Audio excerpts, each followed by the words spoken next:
Good morning student. আজি আমাৰ স্কুলৰ প্ৰথমটো দিন হয়। আহাচোন আমি আজি পৰিচয় হৈ লওঁ। মোৰ নাম ৰমেন। তোমালোকে তোমাৰ নামবিলাক কৈ দিয়া। মোৰ নাম লাড্ডু হয় ছাৰ।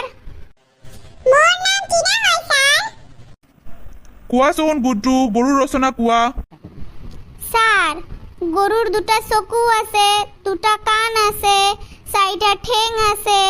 গৰুৱে ঘাঁহ খায়, গৰুৱে আমাক গাখীৰ দিয়ে। সেই গাখীৰ আমি বিক্ৰী কৰোঁ, তাৰ পৰা আমি টকা পাওঁ।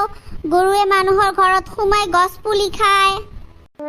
গৰুৰ এটা নেজ আছে, গৰুৱে নেজডালেৰে মাখি মাৰে আৰু গা খোজায়। গৰু গোহালিত থাকে ছাৰ। কেতিয়াবা কেতিয়াবা আমি গৰু বাহিৰতে ৰাখোঁ।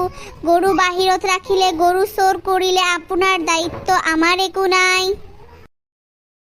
কি কোৱা এইবিলাক? মোৰতো নিজৰে ঘৰত গৰু নাই, মই কিয় তোমালোকৰ দায়িত্ব ল'ম?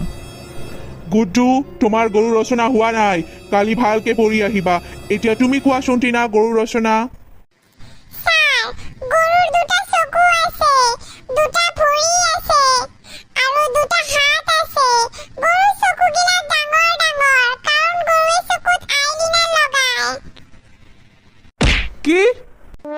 ছাৰ, গৰুৱে গাত মেকআপ সানে আৰু নিজৰ নেজডালৰ চুলিডাল ষ্ট্ৰেইট কৰিও লৈছে। সেইকাৰণে গৰু দেখিবলৈ বহুত ধুনীয়া।